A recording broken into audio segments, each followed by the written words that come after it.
Hello, and welcome to Happy Time, Happy Money podcast. And today we have Lauren Canafranca.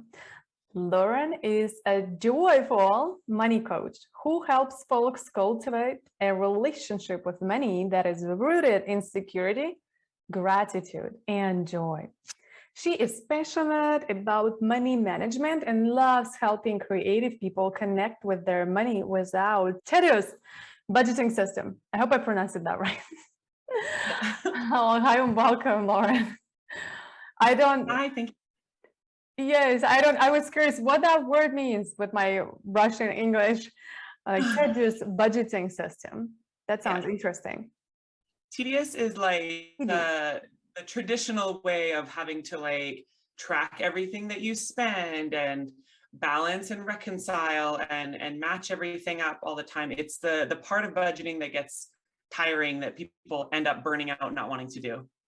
Ooh, I would love to hear more about it. The first, I want to hear more about you. How did you start to do such an interesting thing and becoming a joyful money coach?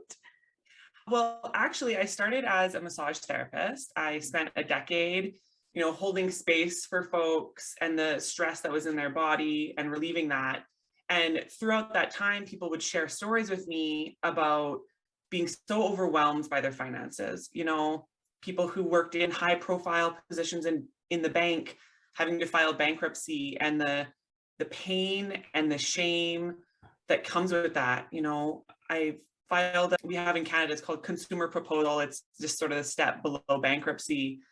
And they're terrified because they feel like they're going to go right back in the hole. They don't know what they're going to do.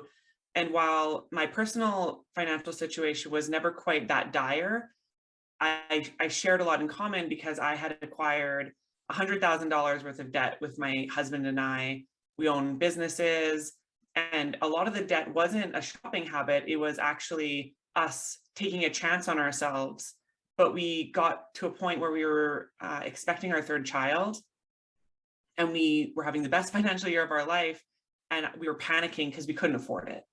We were going, we have to do something about this. We were getting swallowed up. The opportunities in our life were passing us by because we were spending so much money on debt and paying for the life that has sort of, elapsed past us. And so I went into a really, really strict approach to money. I got very tedious, very controlled, and I went from blindfolded to compulsive. And in that time, we paid off a lot of debt, but the cost of that was it was breaking down my relationship with my partner. I would be angry with him for spending $4. I was so controlling. My kids were not getting the things that they needed because I was like, sending them in small clothes and pushing off expenses, all in the name of repaying this debt, which ultimately was a form of self-harm. I was punishing myself for getting in this position because how could I be so stupid? And then I just hit a breaking point.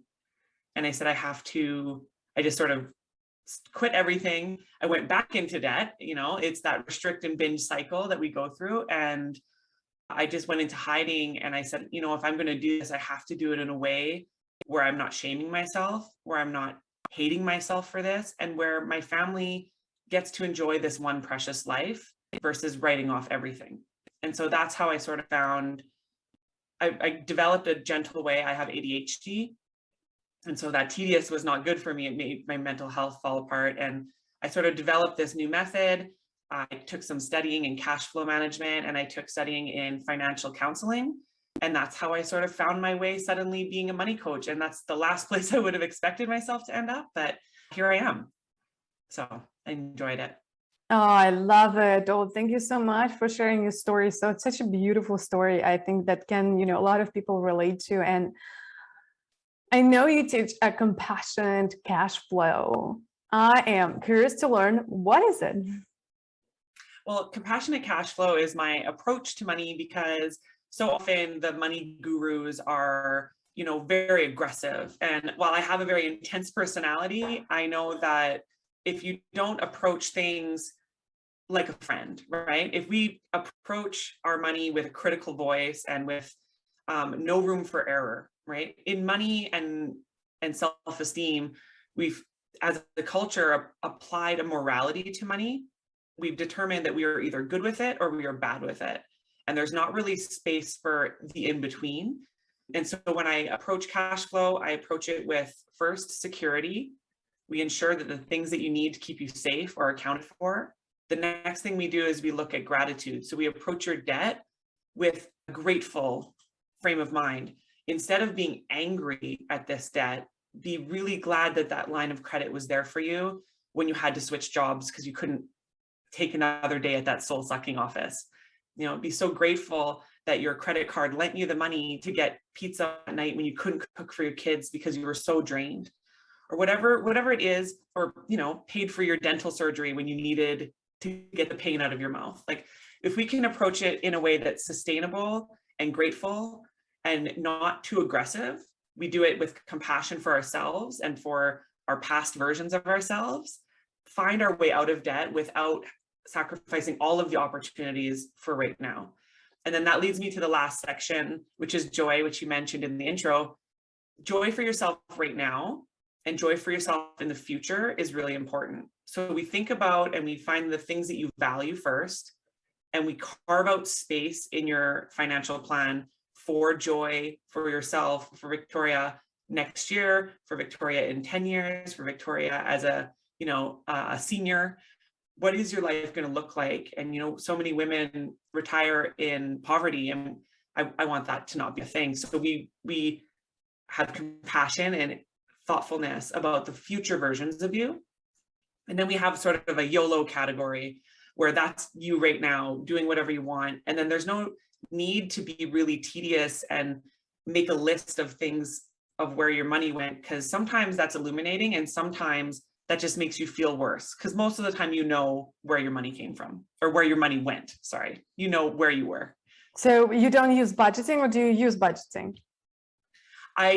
It's sort of like budgeting on an annual basis. And then I have sort of different varieties for those with variable income. I have a unique approach to variable income in that we create a set rate, and then we get to choose what to do with the stuff above and beyond what your average is. So I don't do the traditional budgeting. I do it about every quarter. I check in and make sure my income is what I thought it was, but not on a month-to-month basis at all. Awesome. Well, I love it. Thank you so much for such a great, information that can steer your thought process in the really right direction. Because what we ultimately live with for is the joy. It's being happy today. That's why I call this podcast Happy Time, Happy Money. And if you're not, either you're spending your time happily with your friends and family, you do something that you love, or you're spending time to earn money, which have to be happy money. Otherwise, there's no point in there's no happy life available. So I really love your approach, and it really resonates with me. Once you were speaking about not budgeting for things that you really love, it's like for me going to the dance class and paying for it extra on top of my gym membership, it's like I just feel so much more productive and focused after this. But if I like budgeting, I said, hey, this is not in my budget, my mental health will be so much lower, and I will be able to complete the work way faster than I can do with the dancing class. So absolutely, as an example. That's a great example. Yeah. So I love to ask one question everyone on this podcast, and I would love for you to fill in the blank. So a sentence sounds like this: if you really knew me, you will know that I am blank. Ooh, if you really knew me, you would know that I am sensitive. I sometimes come across very intense and brash. I have a strong personality, but I'm actually very, very sensitive on the inside. Oh, I love it. I think all of us who have this strong personality actually have this sensitive, how warm their hearts. Just trying to protect it. Yes. Yeah. I love it. I know you have a free gift for us today, but please share with us, with our audience, how they can find it and what it is. Yeah, I actually have a resources page on my website, and you can find the link in the episode notes. But that's a place that you can go where you can get some financial education tools, specifically Some of them are Canadian specific, some of them are rules of thumb that are universal. I have some free tools that you can use if you're a sole proprietor or a small business owner where it's just you, and you can keep track of some of your expenses and some basic options. So if you head to the show notes, you can find that link and check out all there is to use. Awesome. Awesome. Yes.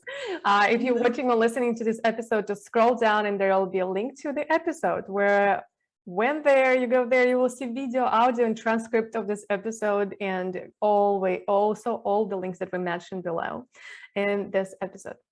Thank you so much for coming, Lauren, and thank you everyone for watching or listening. And I'll see you in the next one. Awesome. Bye. Bye.